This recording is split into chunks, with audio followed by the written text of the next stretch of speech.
Hey. How are we all doing this evening or afternoon? Good Good. evening. Good evening. Evening, okay. Was in Europe, um, our clocks went back, so we got an extra sleep.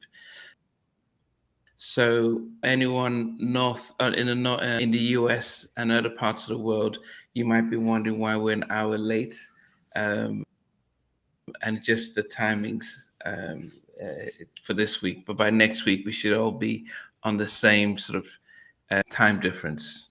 That said, Stevie, how have you been this week? I had a bit of a Destiny's Child stomach bugaboo this week. I was getting a bit concerned, but it's time of year, isn't it? It's getting colder. There's flus, bugs flying around, but I'm over it now, thankfully. So yeah, fit and ready for a bit of funky divas tonight. Oh, goodness. And Leon, welcome. Bree, I hope you're still here. Brando from Chicago, what's up?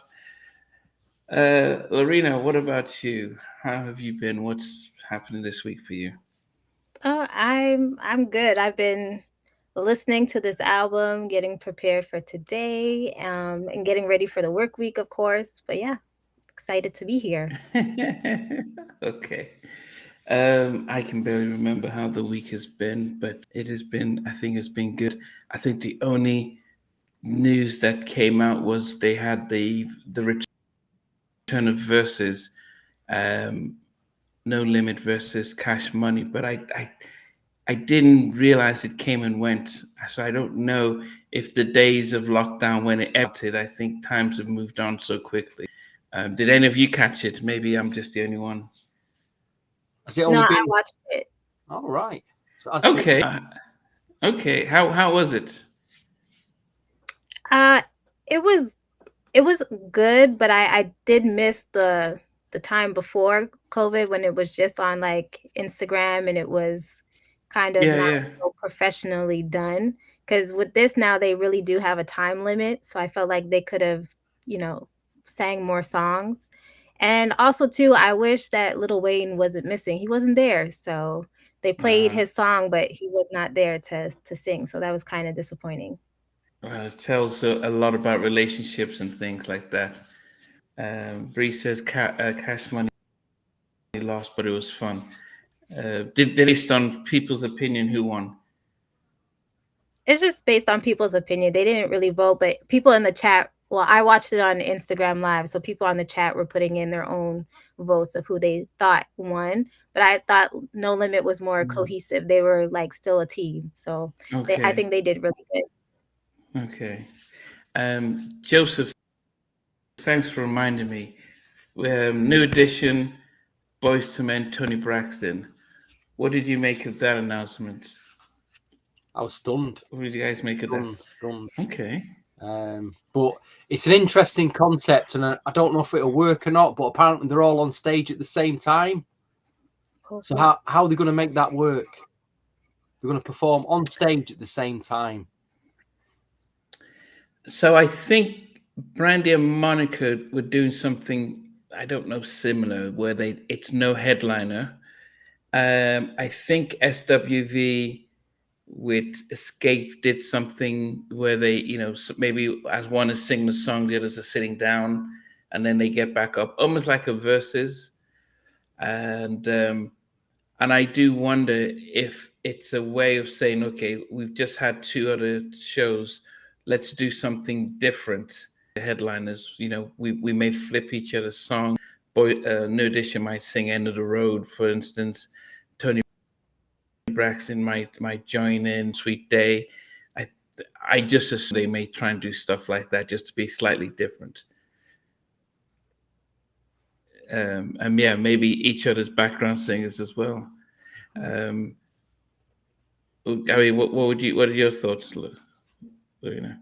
Um, I don't know. I'd have to see how they would be able to do that because also too, that's a lot of people on stage at the same time. Yes, yes, 10 people. Yeah. Yeah, so that's a lot, and they all have different like ways of performing, like seeing them individually. So that's going to be very interesting how they get that to kind of, flow together. Don't Yeah. make it work. Yeah. I'm. There is talks. I might go to the Brooklyn one. We'll see in March. Oh Okay. wow. It's on the list of potential things to do next year. Okay. Wow. Okay. All right. Okay. So we've covered. Yeah. So if any other music news pops in, and somebody reminds us in the chat, we will bring that up. But tonight it is En Vogue's Funky Divas. How did you? I can start with you, Stevie. How did you find your memories of this album? Memories, honestly, if I'm really honest, wasn't good. The memories, not that, not the. Yeah, It's it wasn't good. I meant the first memory of En Vogue for me was when the first album came out, and I bought tickets to see him in Manchester, and they cancelled. They cancelled the gig to come over, so we got Lisa Stansfield instead, which I'm not complaining about because she was just amazing. But the second memory I have of him buying this album, buying the CD, getting it home, listening to it, struggling. I was like, I couldn't put my finger on why I wasn't feeling it, and I was counting how many tracks I actually liked on the album before I took the CD. I think I took the CD back to the record store. I took it back. Was that? I was like, I wasn't too happy about it. I mean, subsequently, I went out and got it again because I thought being a bit silly there because there is some good tracks on it. But now I can, after listening to it again, going back, I can see why I felt like that. And the word I'm going to use for this album, it's very stylized. I think, obviously, the way they look, the album cover, the way they sing, it's all very stylized. And I think some of it, I was struggling to actually feel it, believe it or not. After the album, I just wasn't feeling it because it's very. I think they were going for the big crossover for this album. So half the album I'm probably never going to listen to, and the other half I am kind of. I like the producers, Foster McElroy. I like their production, but for some reason, this album as a whole didn't hit for me. Maybe I don't know. As we get into it, we will. Are you talking about when you first got it, or are you talking about now listening to it this time around? Even now, even back then, I felt disappointed. But there is 2 or 3 tracks that I really like on it, and the rest of it, I'm just not. It just feels very stylized to me. In the way they sing and they choreograph the singing, it's so tightly managed that it takes the feel out of it because they're going for all these vocals to get in harmony, and and is this that it just loses the. I don't know. That's what I thought anyway. Okay, Arena, I'm sure you're gonna have a very different perspective of it. This is my first time listening to the full album. I've never listened to it before. I knew some of the singles, but I also know this is a very popular album for them. So it's a lot of people's favorite albums. So at first it was kind of difficult getting into the album, I will say. I think I had like really high expectations because people love this album so much. But I don't know. At first it was hard for me to like really listen to the full thing, like all the way through. Some tracks did grow on me, but I don't know. I don't think this is an album that I will continue like to play after. There's some tracks that I'm going to definitely take and put in a playlist, but the full album for me, I don't know. It was different. It's good. Same vibe. You've got the same vibe as what I have then, listening to it, going through it. Yeah. So maybe I'm not wrong. You know what I mean? Maybe I'm not on my own here. I don't know. Yeah, no, there's some really good tracks. I think they sound amazing. Like they're really good at harmonies and different things like that. But for the full album, it just wasn't personally for me. Okay. And Mac, I'm not. Yeah. How you doing, Mac? It's interesting. I think this is still to date their highest selling album for over 5 million. Did 3.5 million in the States when it came out, and I think their first album took us all by surprise. Just how they came out, and as a day as a sophomore album, I think they did really well, because they went big and they sold more and they became more, um, respected that way. Um, I think my issue with the album was probably, um, I didn't need to have three covers songs. I don't know why they did it. I think they could have done without three cover songs. Maybe they could have just done two, just one, but three was quite a lot. It didn't make sense.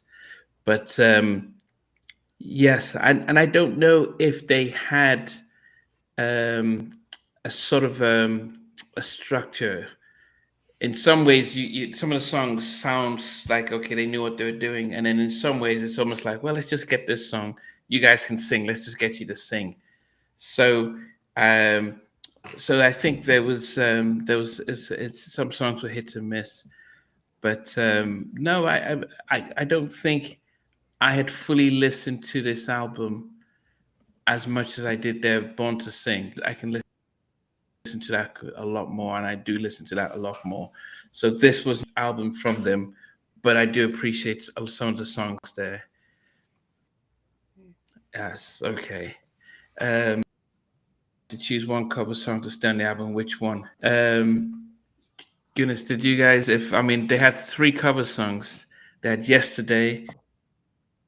They had, giving giving them something you can feel, and they had, Hooked on Your Love. I know which one I'd pick. Yeah. I think it's pretty obvious. Okay. Yeah. I think,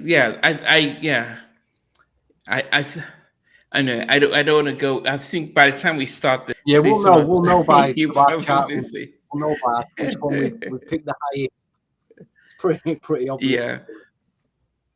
But like we always do when we do an album. This came out in '92. I like to almost give a sense of what else came out in '92, so we know when we're rating this, we're rating it based on, okay, imagine this is what else was coming out. So we had Mary's debut album, was 411. We had TLC's debut album, Who, on the TLC tip. Man, that's I didn't realize they came out the same.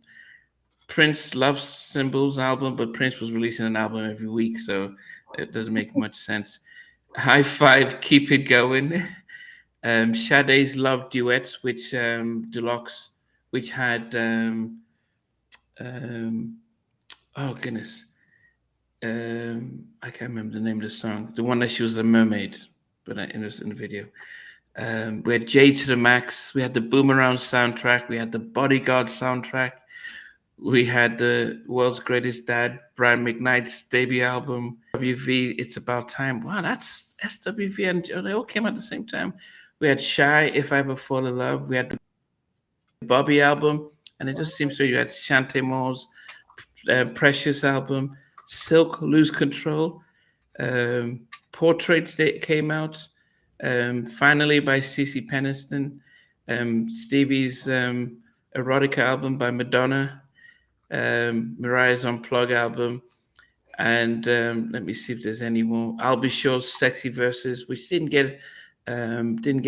I'm Every Woman by Shaka Khan. Das Effect, classic example. I don't think I know who they were. Did you know them, Stevie? Yes, they did an album. Okay. We had Hard and Smooth by Rex and Effect. We had Totally Crossed Out by Criss Cross. Wow. Chucky Booker's Nice and Wild. Jodeci, oh no, this was their remix album. R. Kelly and Public Announcements, Born into the 90s, came out in 92. Charles and Eddie, Al Green came out with stuff. We had the More Money soundtrack.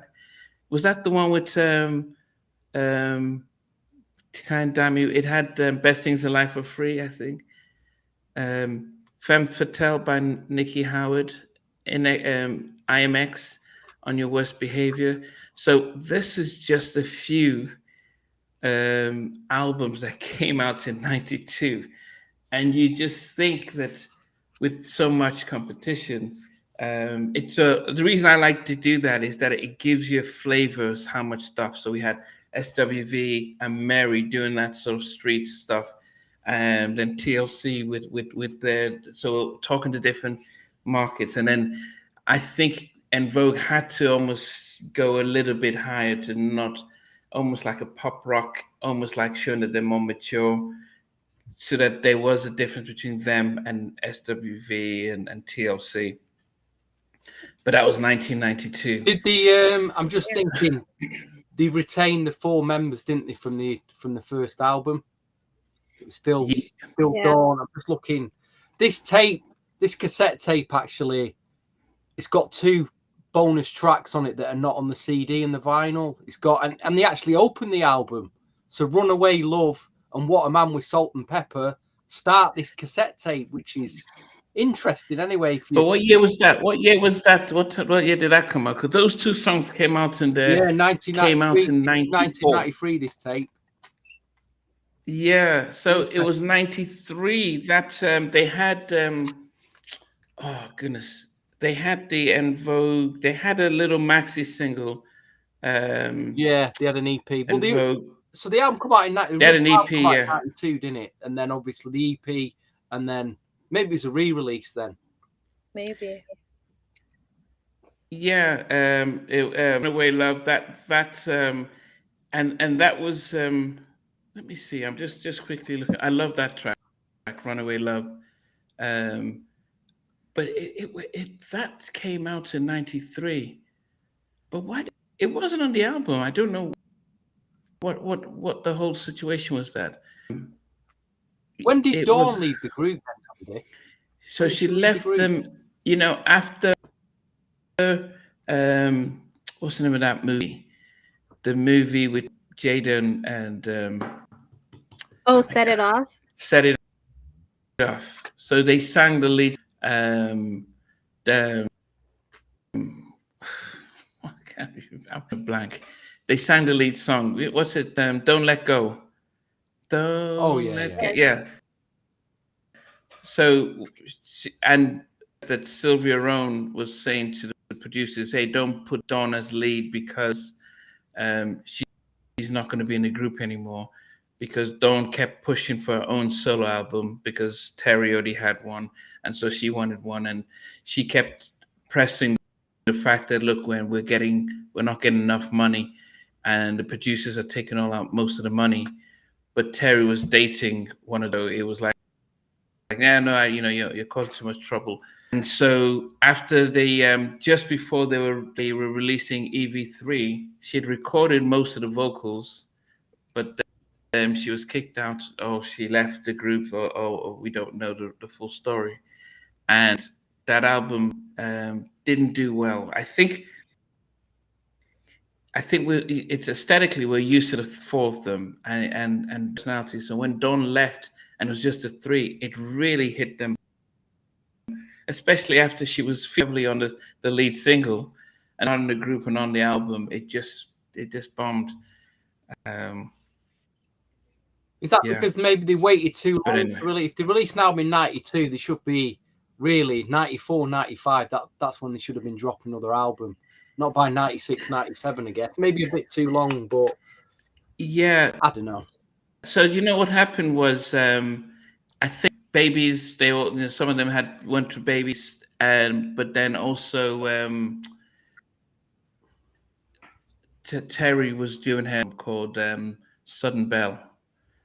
So it's a good album, that Terry Ellis album. Very good album. It bombed. It didn't do well at all. And put some great stuff on that album, Yeah. Probably better than this album. It didn't do very well at all. So that's why they said, Dawn, we're not going to give you a solo deal because we've just spent all this money on Terry. It didn't do well. So, we need you guys to get back in the studio. And they went to go back in to do the EV3. This is supposed to be En Vogue 3, but it looked as if it's now the 3 of us. And I remember just seeing this. I just couldn't. I just said, why would they get rid of Dawn just when they're about to release an album? It doesn't make sense. And I didn't buy the album. I think I've got the album, but I haven't listened to it. Yeah, I have to listen to it one day. Lorena, I'm sure this was all before your time, so you're just playing catch up. What did you what did you hear about In Vogue and how the 4 to 3 and I think when that happened, I think I was in high school because I remember the lead okay. single on EP3. I remember enjoying that single, but I thought it was weird when the video did come out and there was only 3 of them. And I was kind of like, Mm, what is going on? And I kind of stopped paying attention to En Vogue because I was just confused on what's happening. And I did enjoy Dawn being in the group. So not knowing what's happening kind of turns you away sometimes. And then also yeah. too, I think that year too, like I remember in high school there was also a lot of music that was coming out too that I like enjoyed. So I know I was focusing on probably other groups and singers during that time. See, I think it happened to me. Um, yeah, so I'm just checking, Stevie. So the Runaway Love EP was, I don't know why they released it because it came out in '93, year and a half after the already Funky Divas came out. But it just had on it, it had Runaway Love featuring F Mob, which was pretty much the producers. It had Waterman with Salt and Pepper, which was also big. Then it had Hip Hop Lover remix, Desire Dance remix, What Is Love Club remix, and What Is Love. It was almost like a maxi single, like Mm. two songs that didn't make the original album. They just decided to put it as an EP, which was a mistake because they should have had these two songs on the album and taken off. Um,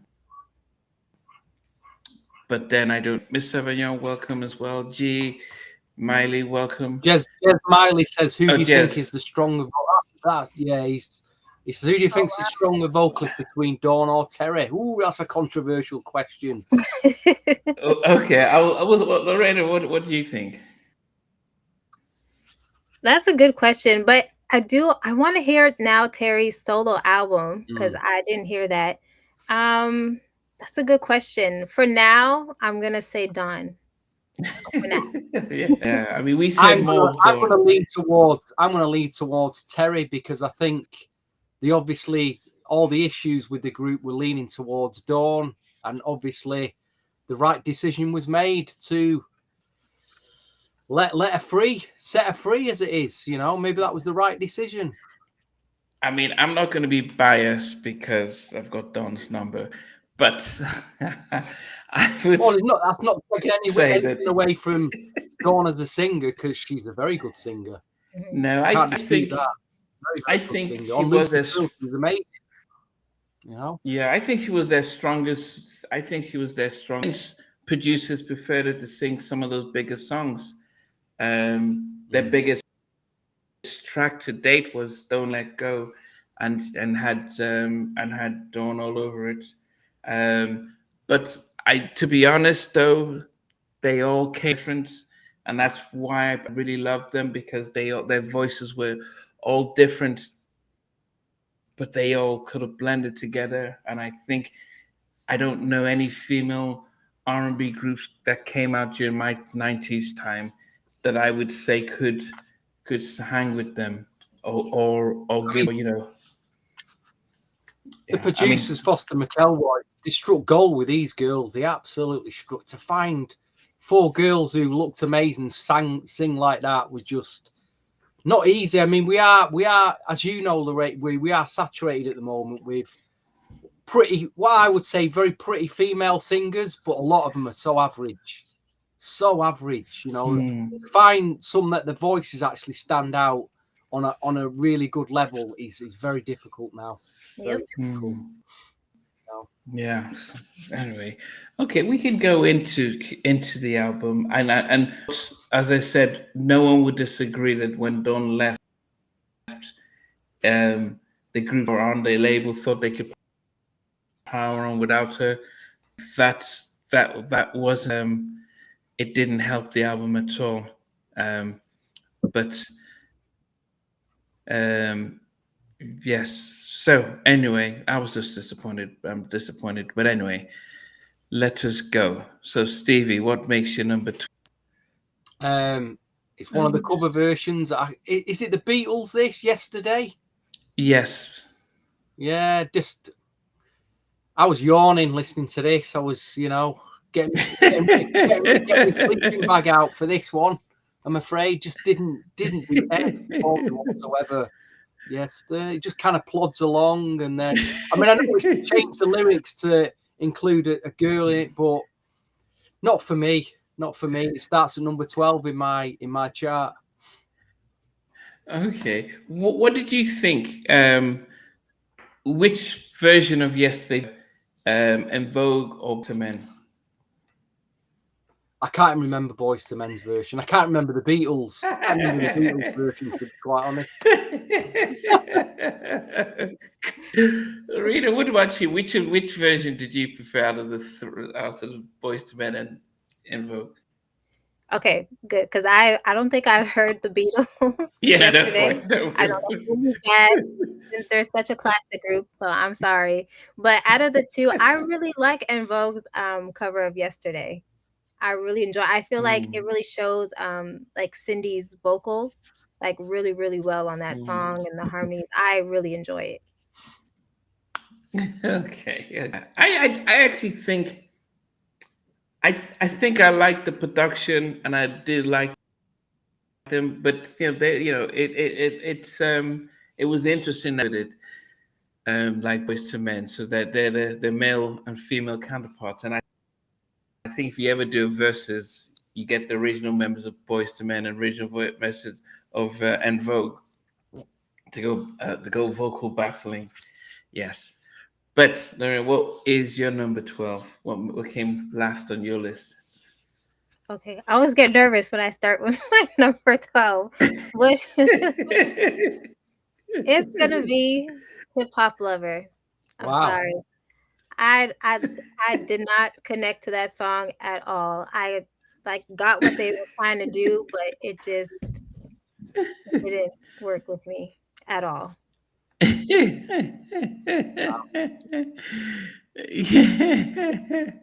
Okay. No, me. I would say that number 12. The song that I picked for number 12 is like if you ever watch one of these BT Awards or Black Music Honors, and it was like, okay, let's roll out this artist, and then the group just comes in and sings their songs. When I listened to this song, I felt like this was a tribute song, and it sounded okay, but I just said tribute song. So "Hooked on Your Love" is it made number 12 for me.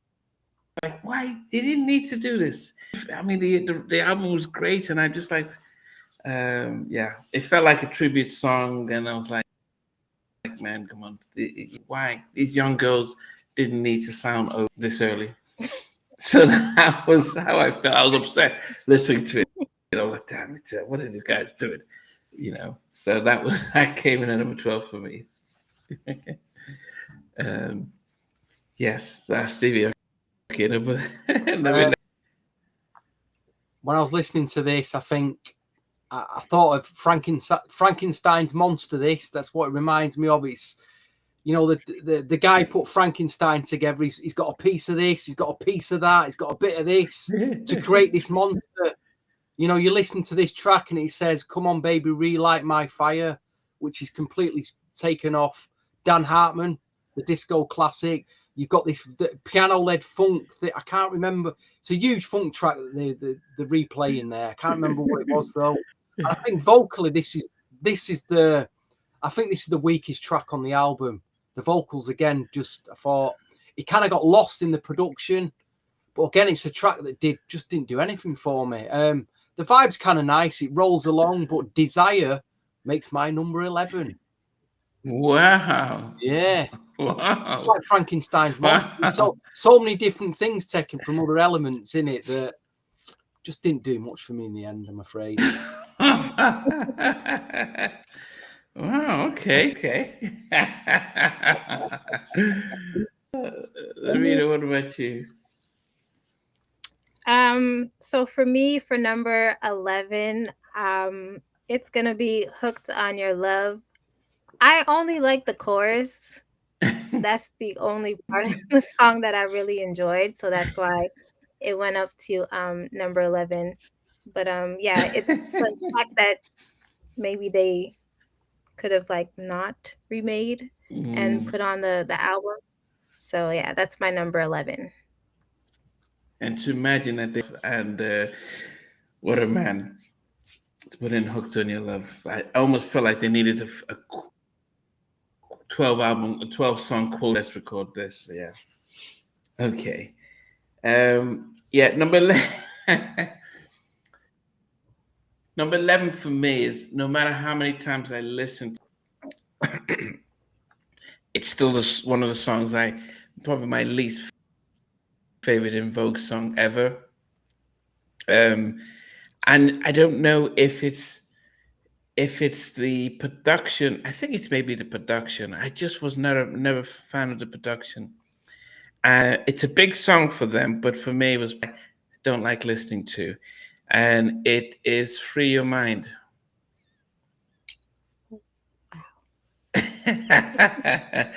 Yeah, "Free Your Mind."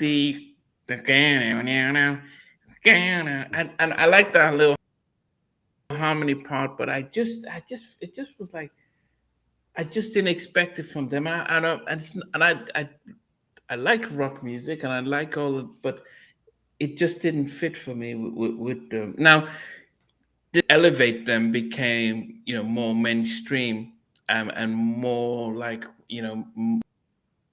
giving them like a Supremes, just like the Supremes gave them that level, that status.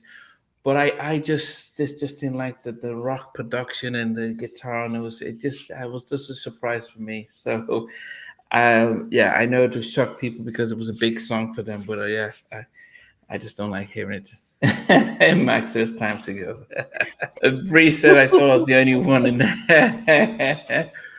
Yeah, thank you, Joseph. It did have that black cat, but I do prefer Janet's black cat. I think it was contained much better, and I think she sang better on that than yeah. Anyway, go ahead, Stevie. Top 10 now. This was at number 11 and I ended up switching it. I ended up putting Desire at the last minute at number 11, but it could have been easily been my number 11. I actually didn't mind this up till the chorus. When the chorus dropped in, it just quickly went downhill. But it was reminding me of, it had a Raphael Sadiq, Tony vibe. But again, it's the cover version, Hooked on Your Love. Again, okay. It was all right. It's nice. So nice Tony vibe up till the chorus. Then he hit that chorus, and I thought it just I'm just so it just didn't work for me. Bit bland. Yeah. Yeah. And for me, I think sometimes when you have too many things, so this was one of the problems Michael Jackson had with Invincible and History, and Dangerous, is that when you have too many tracks, average tracks, it just brings the quality of the album down, because and I think after 8 tracks, there's so many. There are a few tracks I just thought was just, yeah, goodness, you're taking the average scoring of this album down. But then anyway, Marina, what did you have for your top 10? Number 10. Okay, so for 10, I think I switched it up, but I put what is it? It Ain't Over Till the Fat Lady Sings. Wow.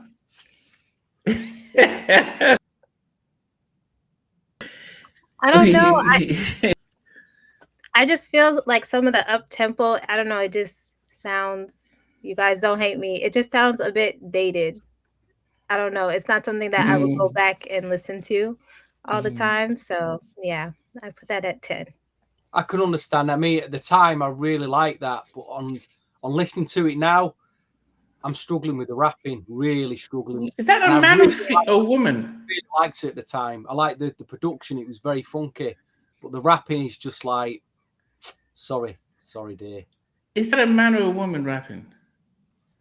I'm sure is it Dawn or Cindy rapping? It's one of them rapping away. Yeah. You've got the CD. Can you check? Because I couldn't tell. No, I it's a girl thought it was. I rapping, thought it it's was a a. girl.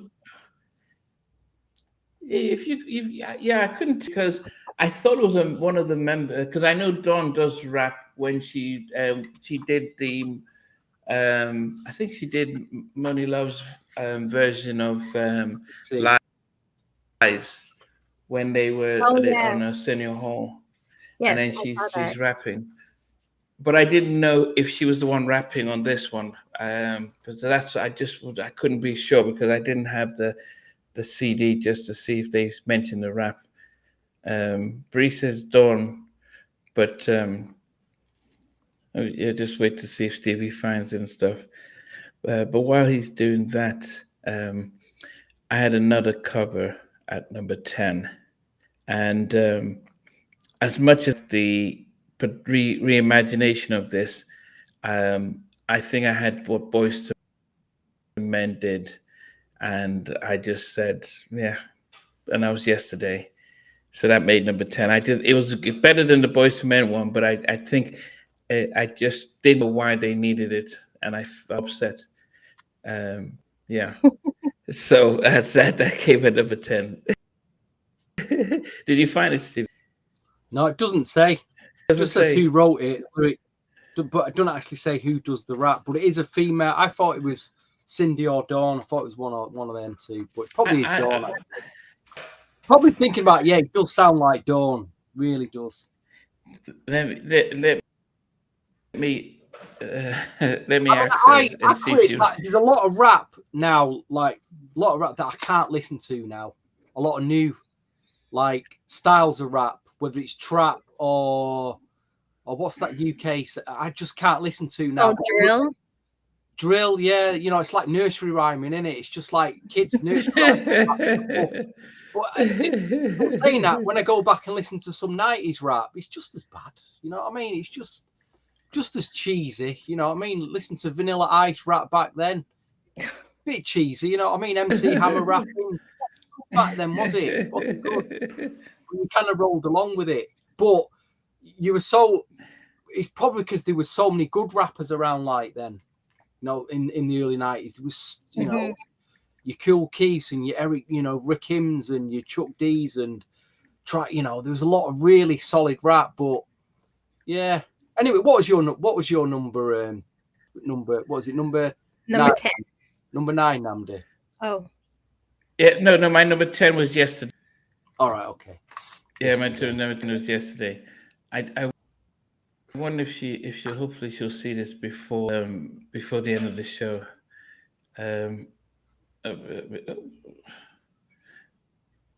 Hopefully she sees it before the end of the show.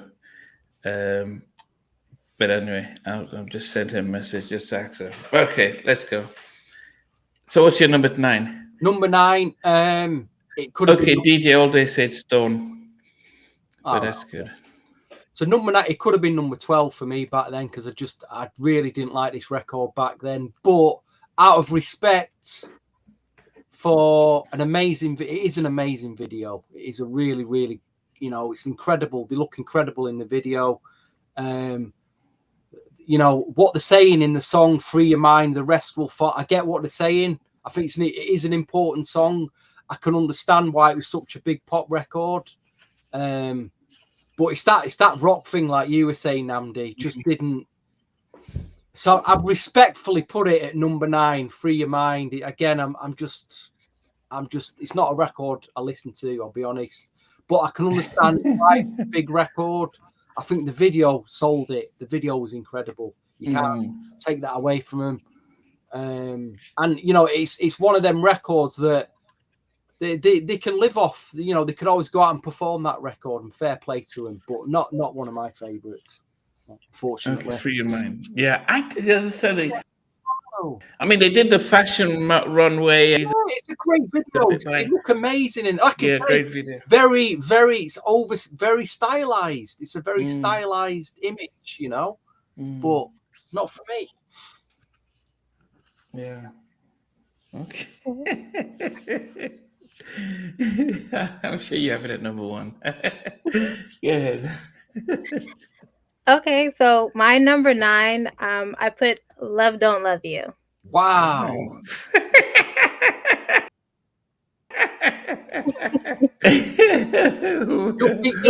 You're picking all the songs. All the songs. They're the only ones I can listen to on this album. You picked Really? them all. Yeah, you picked them already. It's interesting. It is Yeah. interesting. What was your reasoning behind it? There was for me there was other songs that I would want to listen to over and over again on the album. Mm, This just wasn't one of them. It's not a bad song, but mm, I just preferred maybe some of like the production or the singing, the way they sung on different tracks mm, Interesting. over this one. mm. And I think that's the beautiful thing about having intergenerational panels reviewing an album and giving feedback, because it's, am I listening to it with my 92 year, we're back in 92, and what was out in 92, and from that mindset, which might be different if you're listening to it now and then just thinking about it from a different generation to see. Okay. 12-inch, the 12-inch release. This had some really good remixes on it. I think that was why I wanted some new Jack on this side. It was still 92. It was Foster McElroy. I wanted something new Jack sounding, and this was one of the few tracks that did have a new Jack feel to it. So that's probably why I liked it more than what you did. It's probably my Okay. reasoning. A lot of the rest of this album. Yeah. Okay. Last Sex of Brooklyn, welcome. Lord Zal, welcome. Derek from Minneapolis. Yeah, number 9 for me was Hip Hop Lover. I didn't like the rap. Um, then also it was a different kind of vibe to it. Um, yes, I felt it was, as Jackie McGee would say, an album filler. Like, yeah, we just need some song. Let's just, it didn't seem to have the same urgency. Like even Free Your Mind song, but I felt like that was like they put some thought in it. I just felt this one, they just put it together just to make the album. So Hip Hop Lover at number 9 for me. Okay. Number 8, Stevie. Hip Hop Lover. Show me what. Ain't that bad, that record. Number 8 for me, again, the video definitely sold this. They looked really great in the video. There's times when I watch it and I think, wow, and there's other times and I'm kind of cringing a bit. Maybe it's the guy's reaction in the video, I don't know. But it's the third cover version. And I think was it a Curtis Mayfield cover version, this? Giving Him Something He Can Feel is at number 8. Nice track. Wow. I think it's the strongest out of the 3 covers by a mile. And again, great video, but it's only at number 8 for me. Not a record I play a lot, I listen to a lot. I think the video actually, it was probably one of the best videos that I think that I wish Blackstreet had done with Tonight's Tonight with Tammy. That type of beat on stage and Tammy and then Teddy on the piano. It was just, then you have an audience, then just people, celebrities in the audience just listening to it. I think the video was really well done. I had it a little bit higher up, but yeah. I can understand that. I can understand.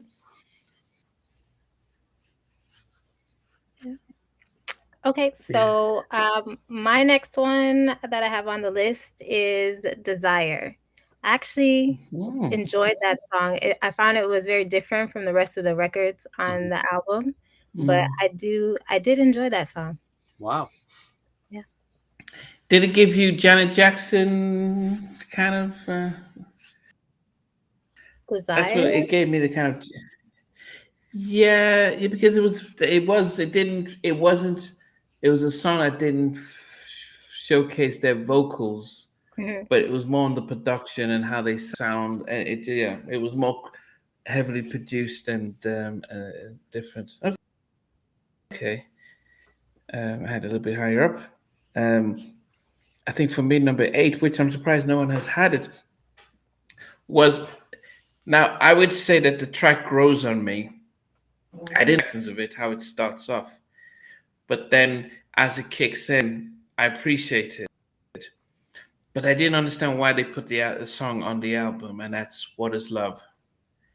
It was like a dance track that, at first, I'm like, "What's this?" I didn't really like this.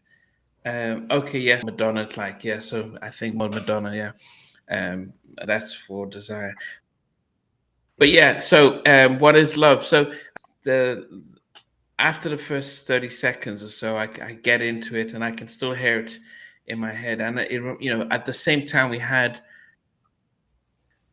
Whitney Houston singing "I'm Every Woman," so that was the vibe that we had around that time. So I knew it could fit in, but I didn't understand why they did it though. Um, I think it was an album of two halves. But yeah, "What Is Love" is at number 8 for me. Right, Stevie, number 7 for you. Well, what is love is at number 7 for me, Namdi. Okay. It's another record I didn't listen to back then at all, but listening now, I can appreciate this. I think if you do a dance record well, you've got a chance of having a hit. Doesn't sound too bad. This, Mm. it's not a cover. It's them doing it. Doing what they're doing. I didn't mind this, but like you say, it is an album with two halves, and I've got 12 to 7. I've got all the tracks out the way that I don't listen to. Thankfully, from 6 to 1, I do listen to these tracks. So we're getting into the album for me. We're getting, what is love? I don't mind it. That might grow me more actually now. That dance track. Oh, goodness. Yeah, M. Mac put Desire number 7. Yeah, Joseph Perry was saying that "What Is Love" is kind of a CC Crystal Waters type tune. Yeah. Nice little vibe to it. Oh, goodness. So there's Don Robinson. I'm looking at the lyrics. So Maxine does the chorus and Dawn is rapping. Wow. Yeah. So it continues to my flow. Wow.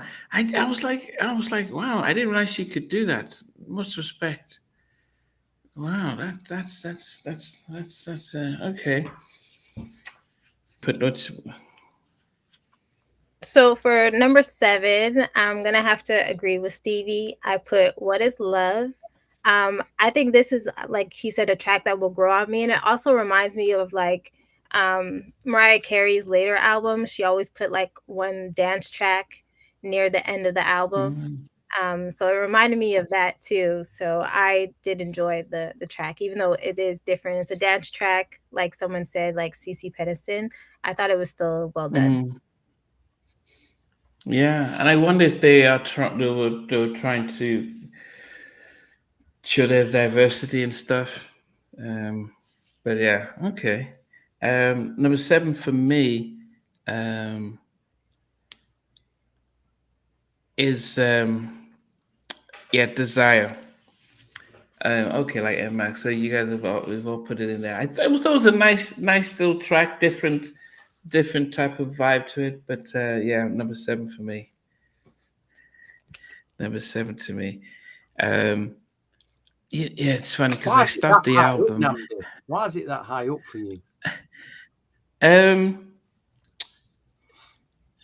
Well, I mean, you had "Hooked on Your Love," "Free Your Mind." I didn't like them yesterday. "Hip Hop Lover," yeah. "What Is Love," and then "Desire." So it's you might think it's high, but it's not necessarily very high. It's not necessarily very high. I mean, where did you put Desire at? I put that at number 8. I had it at number 7. Steve, what did you have it as? At number 11.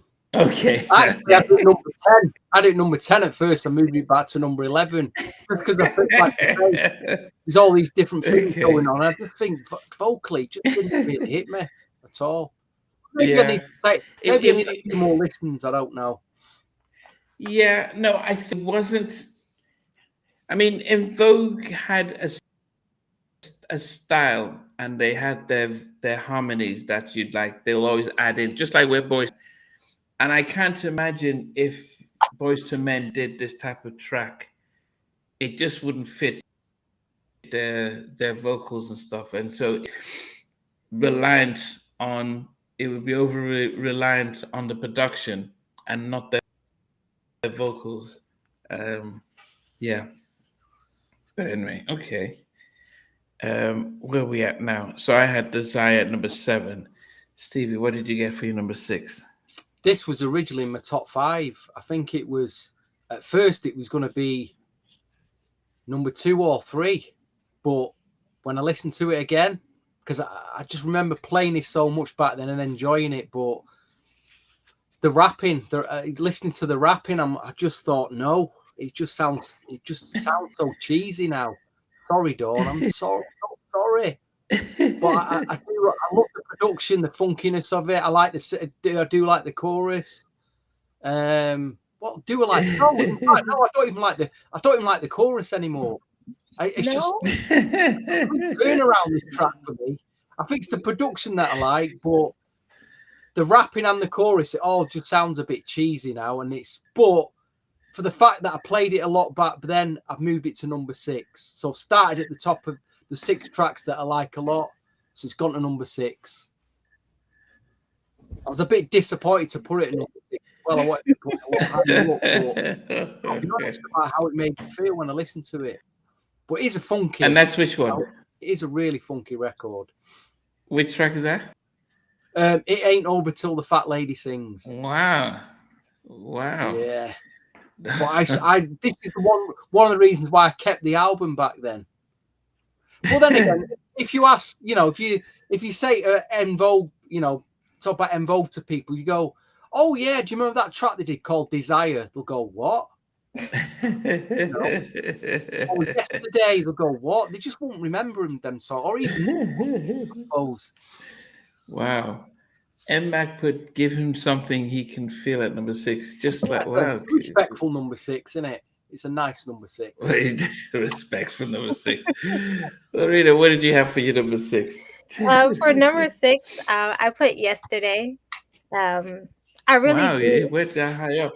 Yeah, I really enjoy like the vocals for Yesterday. I thought they sound really, really great. It's like just a simple remake that I guess they did, but I really enjoyed it. It's something that I listened to over and over again. So it didn't make my top 5, but it's at number 6.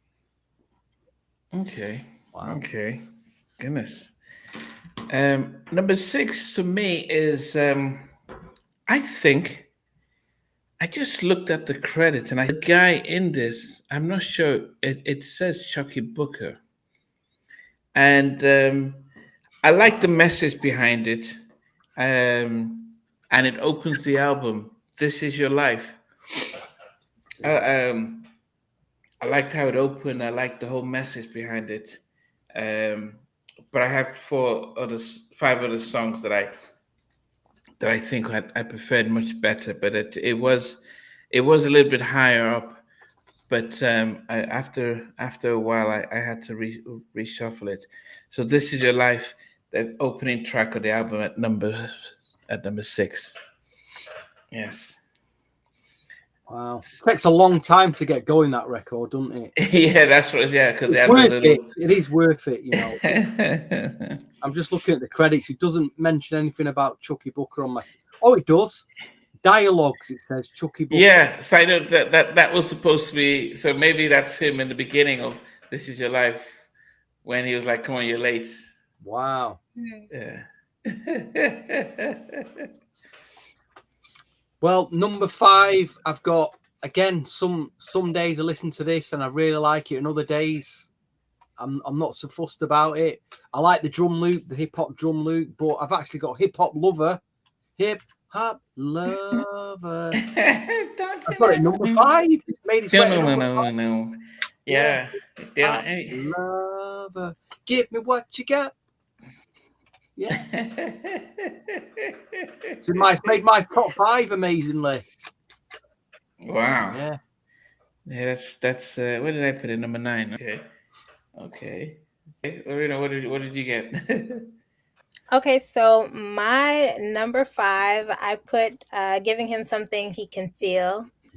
It's a song that I really enjoy. I actually remember seeing the video when I was younger. I thought it was done like really, really well. It's a song that I enjoy, that I could listen to like more than once. So that is my number 5. That's actually, I guess, a remake that they did that I really enjoy. Yeah, it's very well done. You have Johnny Gill in there. I have to be very careful.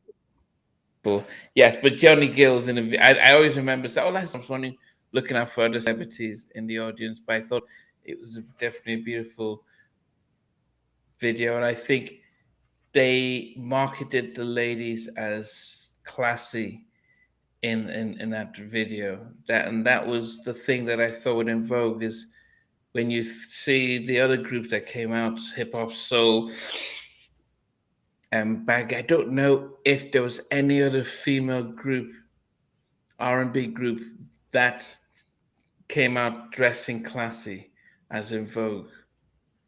I don't, can you think of any other female R&B group that always came out looking classy and looking like they were models singing? There probably is. There probably is some others. Yeah. I'll have to remember. I mean, look at the album. Look at them. They're always in style. There was what? Yeah, Look at- Black look- Girl. They always look really very in the mid-90s. And only they did one album, but the way they dressed was very, very again very stylized. Very stylized. Yeah. Okay. Yeah. Okay. So you had number 6. Is it number 5? Yeah, number 5. Yeah. Giving Him Something He Can Feel. The number 5 for me were 2 members of the group who were ceremonially kicked out. One has subsequently returned, but they were the main features of this track. Maxine with amazing backing vocal, chorus, singing the chorus, awesome, and Dawn rapping on this. At first, I thought it was Money Love. I was thinking, I wonder who this female rapper is. But then when I'm listening to the lyrics, I'm thinking, but it sounds a little bit like she's referencing that she's part of En Vogue. But I couldn't be sure, so I didn't realize it was Dawn. It could have been higher if I didn't realize it was Dawn. But it's at number 5. It ain't over until the fat lady sings. Now, at first, it just didn't seem to make sense. Like, that's, why was that brought in there? But yeah, I had to give talents in that, the singing, the rapping, and the vibe of that. So I love that track. So it's at number 5. It ain't over till the fat lady sings. Caught flack for having the men take their wedding rings off and giving them something he can feel.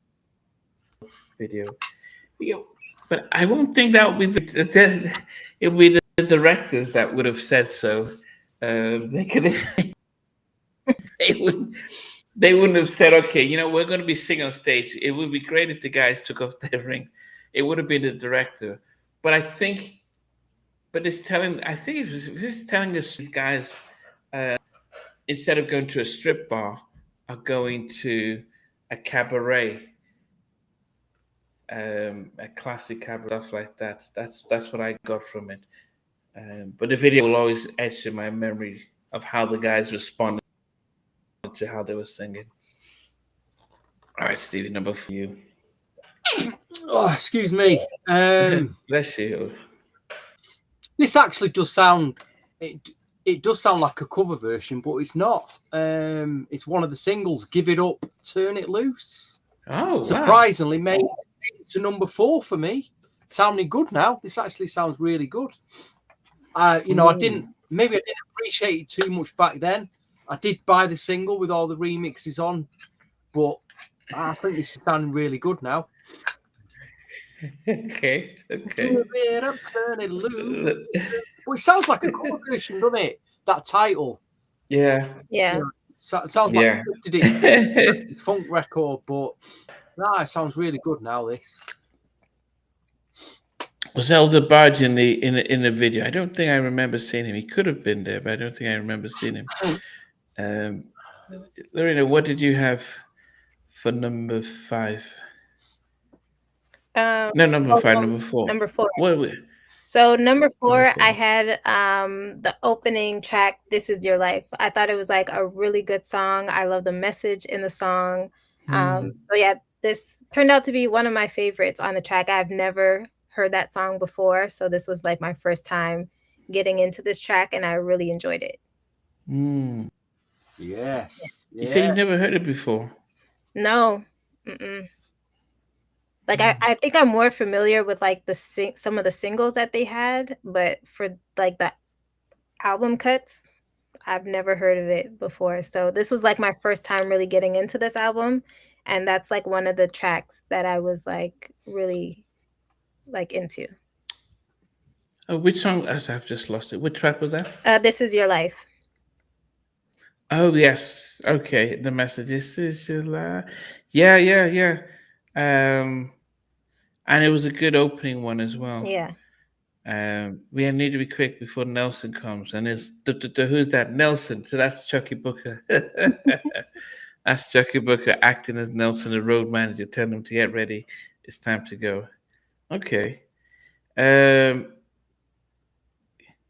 I had at number 4, just like Stephen, "Turn It Loose." It was. I think it was nice. I mean, it was a release as a single. I was familiar with the track, and I liked that their signature harmonies in there, and yeah, it was just beautiful. It just sounded like a record. It sounded like a track that they worked on, and yeah, that's it. Give it up, turn it loose at me. Yes, okay. I think I'm looking at my top 3 and why I ranked them there. Stevie, what did you get for your third one? Top 3 now.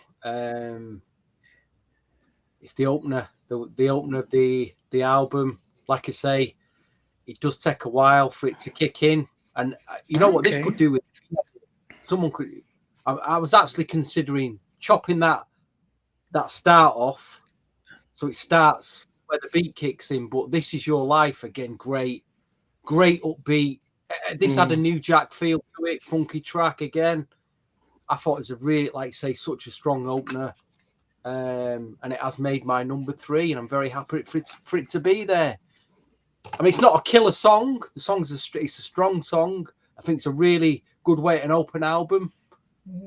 But yeah, it just feels like an en vogue track for me. But number 3. I think you're right about that. What difference would it have made if we'd taken out the dialogue and it would have gone straight into it?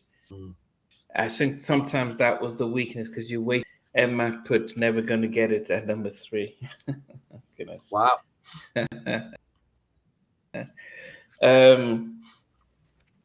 What did you post your number 3?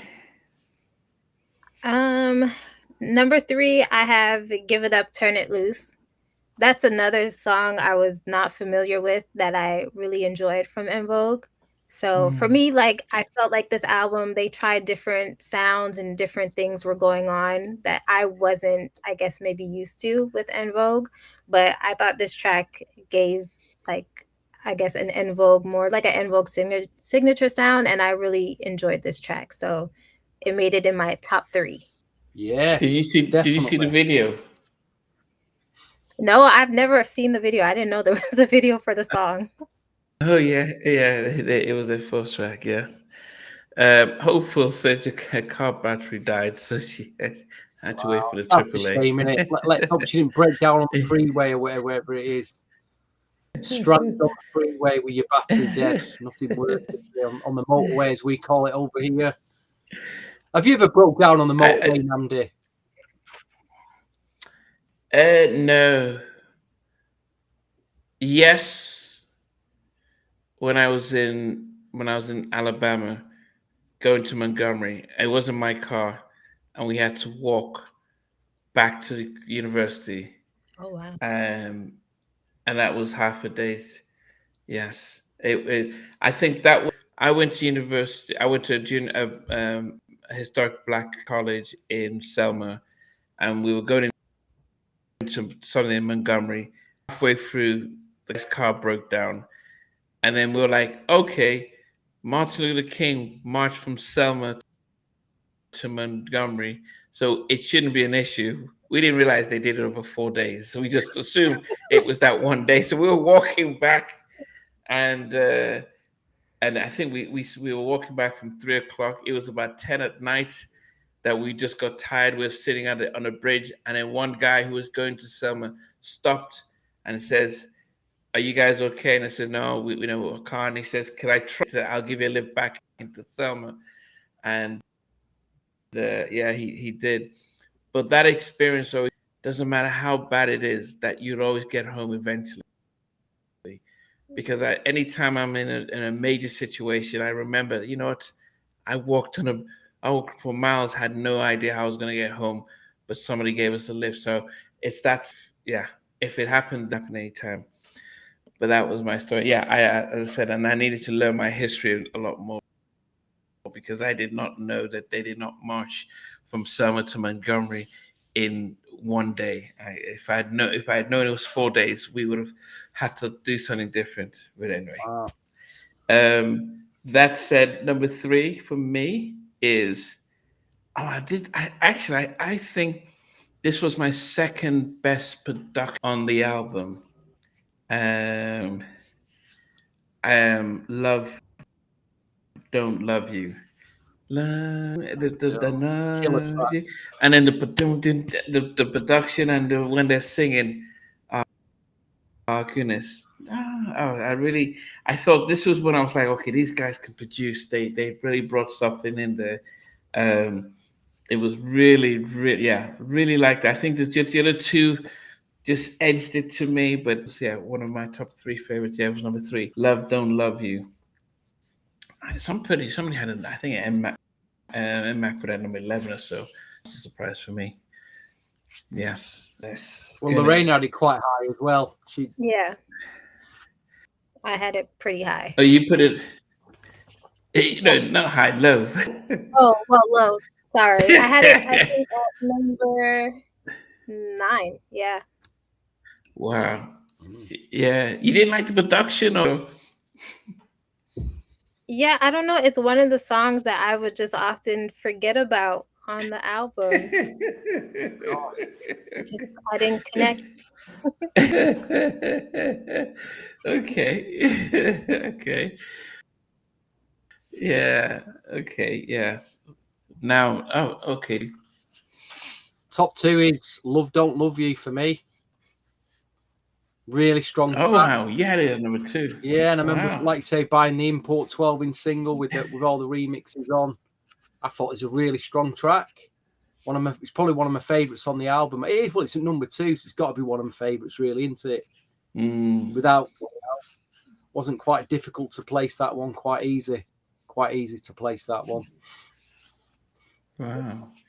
Yeah, it was definitely one of the most funky productions on there. Yeah.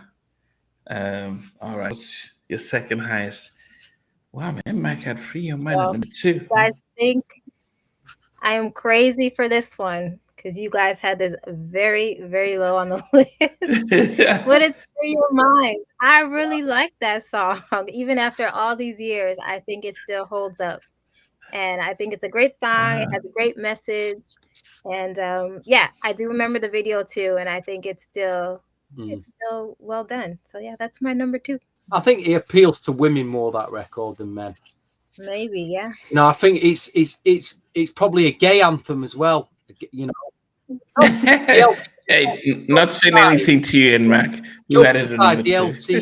LGBTQ, it's probably an anthem for their community. This I can see why. I can hear it. So, and women probably like it as well. You know, us middle-aged men, maybe not, eh, Namdi? Us middle-aged grumpy men, probably not. Max says, "Bingo, she has great taste." Yeah, Thank you. I've been listening to it. Trina says the video for yes, Free Your Mind song and video. I think the video was amazing, and I believe that was. I think they did need that song to take them to another level. It separated them from and TLC, SWV, and stuff. I just don't like the like Michael Jackson singing "Come Together."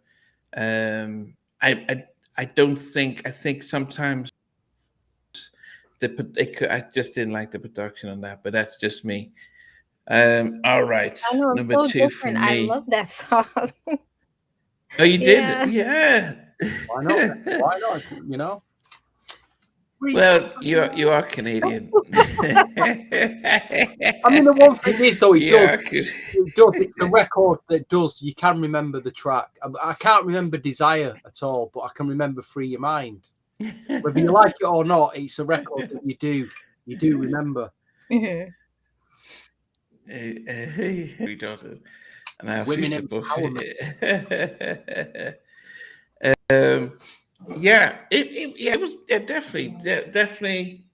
definitely great track and stuff. I remember listening to it. Miss Samuel saying "Coming Together" by MJ is dope. Um, dum, dum, dum. I mean, I like Dirty Diana. I like Billy Beat It.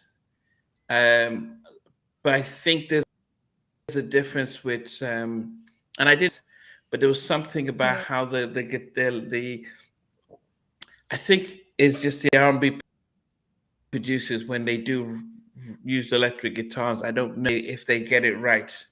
And I like Scream. I thought Scream was okay, But anyway, I digress. Number two for me is um, I think the video is probably one of the best videos. Surprised many artists didn't do enough of this. I'm surprised many artists didn't. It's a nice, easy video to do, but it's really for slow songs. And I think this is what I wanted from Blackstreet Tonight, the Night with Tammy Lucas. I think if they'd done a video like this, it would have been excellent. But it is giving him something he can feel. Wow.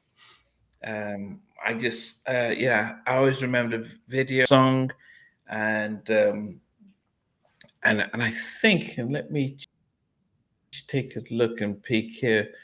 I think the song, I think that was their second, if I'm not mistaken. I thought that was their second single, but single. So the lead single is "My Lover Never Gonna Get It." Then the second single was I can't remember. The second single was "Giving Him Something He Can Feel." So that was the second single, and that's probably like okay. And then "Free Your Mind" came, Rock Infused "Free Your Mind" came in third, and then the final single was "Give It Up, Turn It Loose." Yeah. Okay. So that was the fourth single. So so I think the video and the single, I felt this was good. Okay. I love Dirty Diana.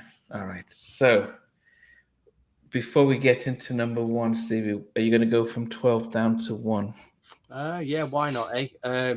Yesterday at number 12. 11, Desire.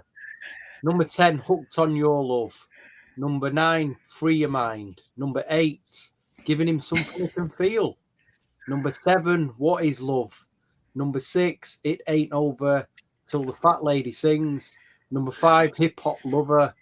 Number 4, Give It Up, Turn It Loose. Number 3, This Is Your Life. Number 2, Love Don't Love You. And my number 1 was my reaction, being a young 20-year-old, seeing the video for the first time, and then they look like silver negligees to me. I was just like, wow. I was blown away. The record was absolutely amazing. I still think it is the outstanding track on the album. A bit like Jay, Don't Walk Away, or SWV Right Here. It's too big. It's my Lovin'. You're never gonna get it. It's a massive record. It still sounds great today. That video is incredible. So it's quite easily made my number 1. Probably no surprises to anybody, really. There you go. Okay. River Mandela also had it at number 1. What about you, Lorena? You want to go down from 12 to 1? All right. So my crazy list. 12 is Hip Hop Lover. 11, I have Hooked on Your Love. 10, It Ain't Over Till the Fat Lady Sings. Number 9, Love Don't Love You. Number 8, Desire. Number 7, What Is Love. 6, Yesterday. 5, Giving Him Something He Can Feel. 4, This Is Your Life. 3, Give It Up, Turn It Loose. Number 2, Free Your Mind. And number 1 is My Lovin', You're Never Gonna Get It. I just think it is a song that I remember as a kid that still works now. The video is amazing. And I just love how they sang the song and the breakdown that they did. Oh, yeah. Now it's time for the breakdown. Video. Yeah. It's something that I just still love till this day. Okay. Wow. Very different lists, but really, it's really fascinating. But we got I guess so. Number 1 anyway. That's 2. That's 2 of us have picked that. And I guess, one of the things, Stevie, that because for many years it was myself, Stevie, Sheldon, so it was 3 guys doing these album reviews. So very much male-centered, and from our perspective, which wasn't a bad thing. But it is good to have diversity, not just age, but also gender, just to reflect on the album differently. Did she mention Don't Let Go? No, Don't Let Go wasn't on this album. So this is Funky Divas that we're doing. So number 12 for me was Hooked on Your Love. A beautiful song, but it felt like a tribute song.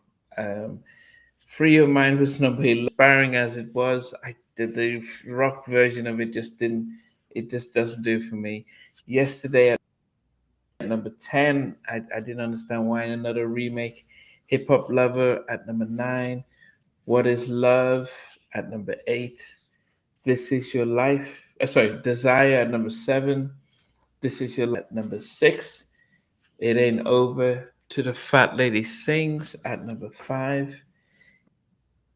Give It Up, Turn It Loose at number 4. Love Don't Love You at number 3. Giving Him Something He Can Feel at number 2. And as you guys have just all mentioned, My Loving, Never Gonna Get It at number 1. It's a march on the stage, in the video, production wise, it was really good production, but the lady singing the video just really shows class and elegance, and it was like, wow. And you wonder, because the interview with Dawn, and I haven't watched it in a while, because she talks about the auditioning process, how she auditioned, how she got into Vogue, and there's supposed to be 5 of them, but one of the ladies just had an attitude, and so she was kicked out. So they were supposed to be 5, wow, but they left with them with 4. Yeah, I need to go back and because it was such a while back, but no, I just feel like I think this is what I respected about the producers. Had a sound that they were listening, they wanted, and they found 4 young women who definitely had the sound, and they were able to blend them and to just say their harmony stuff. Um, and I think it would have been interesting in Vogue and Boys to Men do some singing contest or battle or feature on a record, because they were just I think vocal talent a little bit better than Boys to Men. I think Boys to Men were very predictable in there. Okay, you start, you go to next, do a little talk, and then one year you close. I think in Vogue they would mix it up based on the song, and My Lovin', definitely number one for me. Yes. Give him something you can feel was a choice code for me. Okay. This video, My Lovin' is a great choice at number one.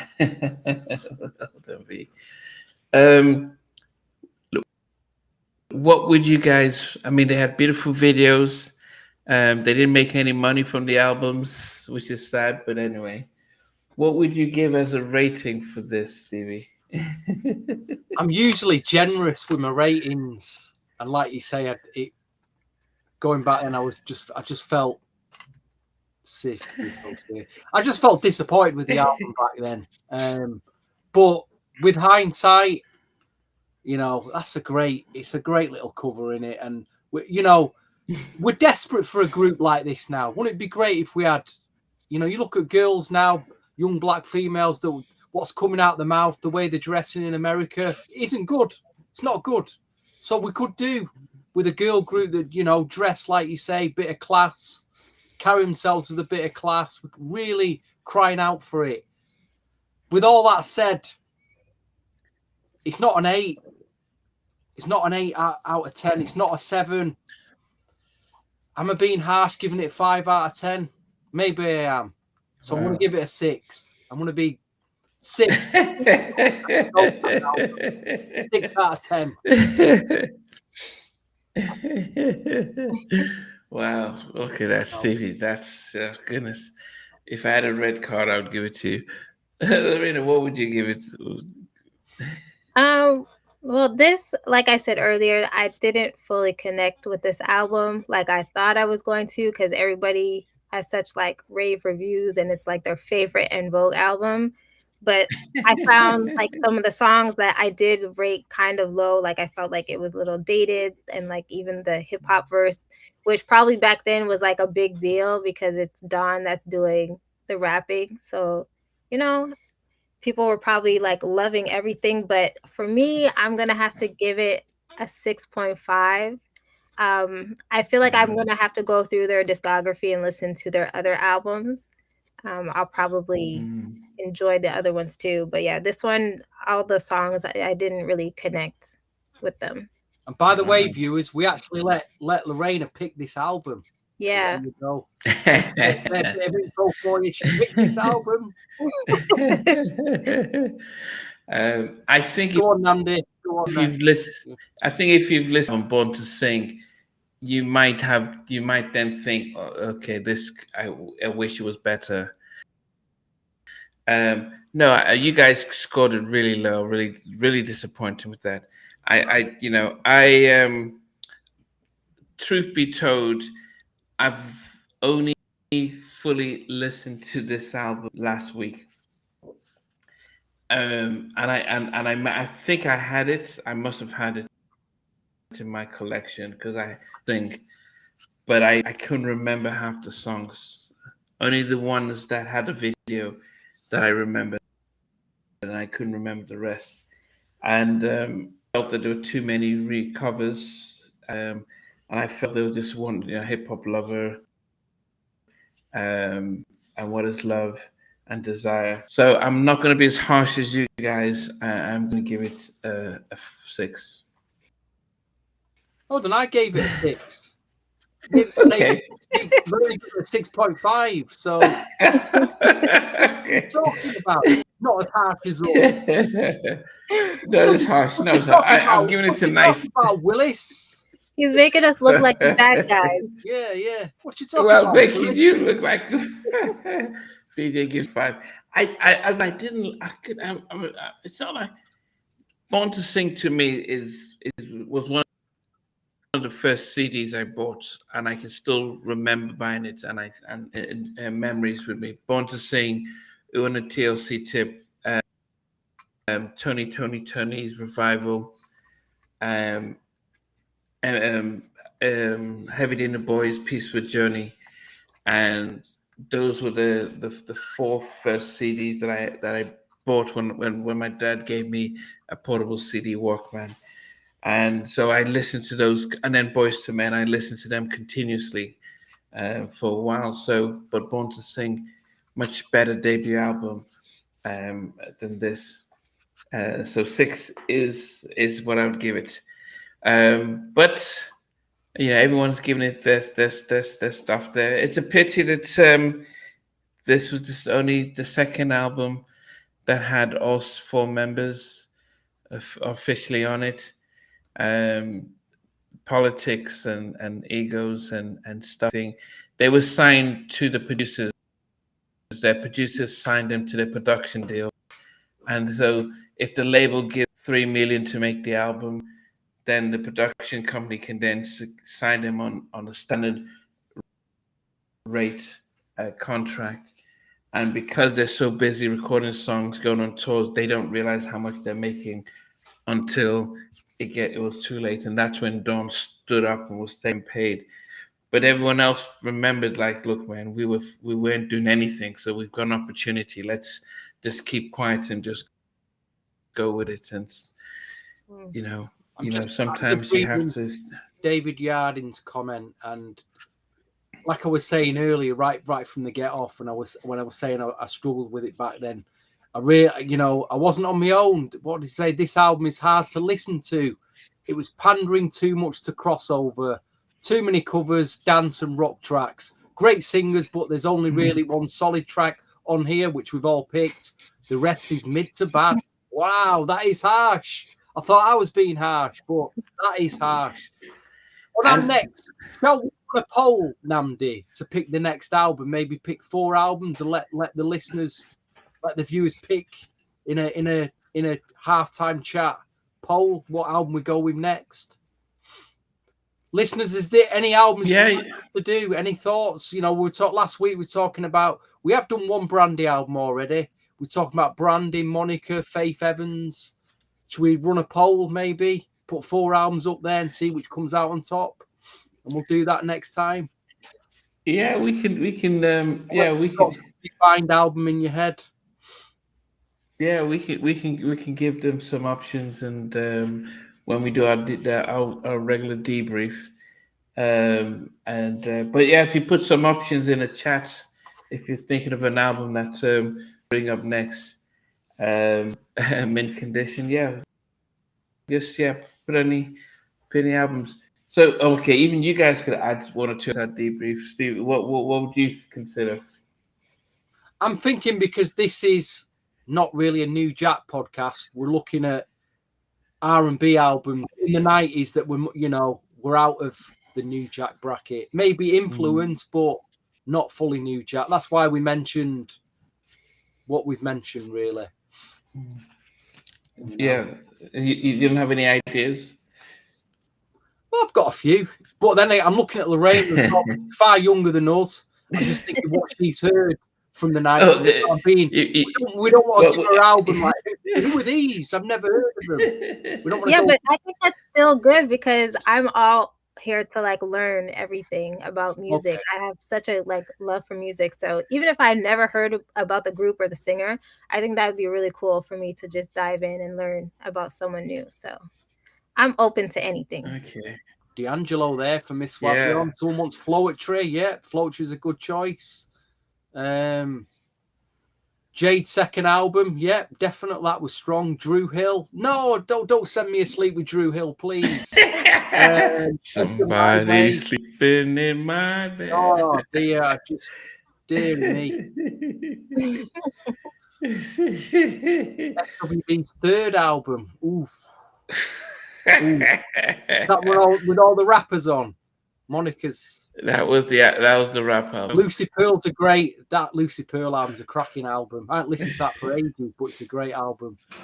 That could be a contender. That, you know, we'll pick 4. We'll go away in our board meeting now. Pick 4 albums on the poll. We'll stick the poll up and then see what we can come up with. There's a number of people putting Usher, My Way, and 8701. I'm sure we've done. Have we done My Way? We've done My Way, haven't we? What did we do? I'll quickly check and stuff. We did an Usher with Sheldon. I'm sure we did, but I can't remember which one it was. Yeah, but yeah, definitely I'll be sure. Sexy verses. Wow, they're all coming in here. Rasham Parson, yeah. It's too many here. Choice. Oh yeah, I think with Usher, and goodness, this is going back. This is going back quite some time. I think we did an Usher top 10, just combined from his discography. Oh, okay. So we never did the settle on a particular album, and this was, this was it was favorite Usher singles. So a year ago. Yeah, so it wasn't any particular album. No, we did the first Usher album. Sure, we did. Yeah, somebody said that in the chat. We did. I'm sure we did now because you really into it.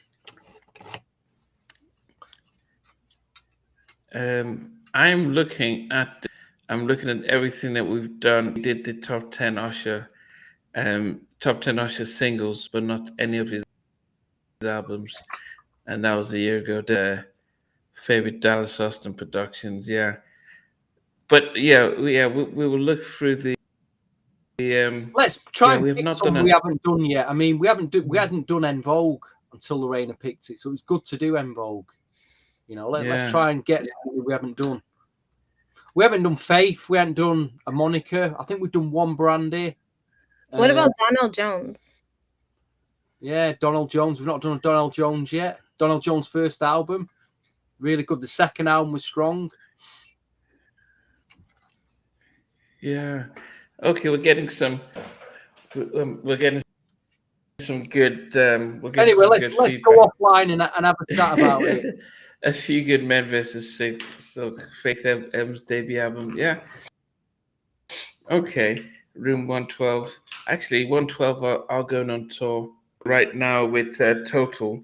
I think that's next month, so that could be timing as well. All right, guys. Well, next, some good albums. So we will look into that. We'll come up with. We're going to put a poll there and see which one wins, and then we'll be able to announce the next episode. So, finally, before we go, Stevie, how did you find doing this episode? I enjoyed it because, like you say, we needed to, at some point, to feature En Vogue. So I'm glad we did that because, like this, we've not featured like some Mint Condition full. There's so much stuff we've not featured yet, so it's good to, to get going with this.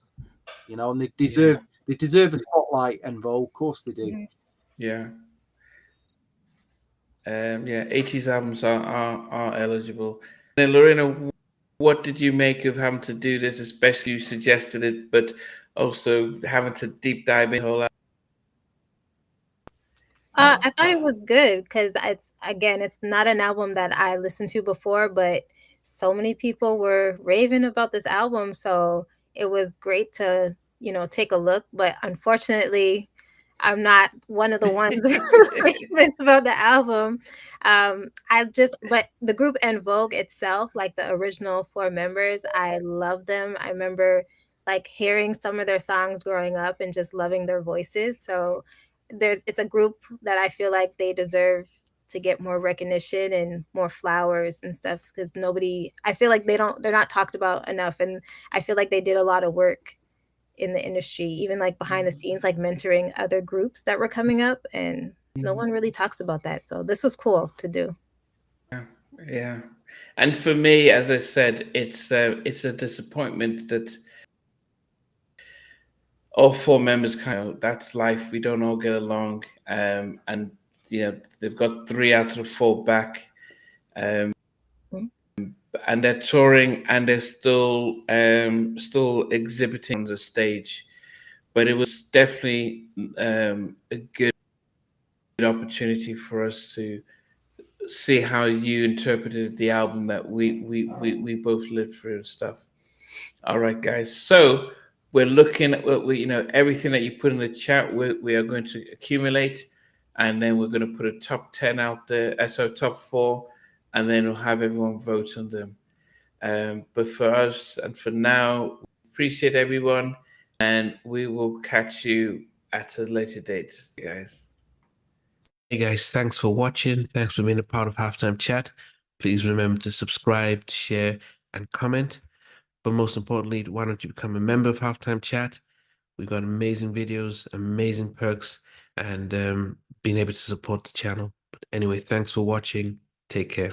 I never participated in that category. And somewhere in between us, or even loving us, on which I didn't miss you with. What was it like growing up? She's still making an impact on 4 houses down.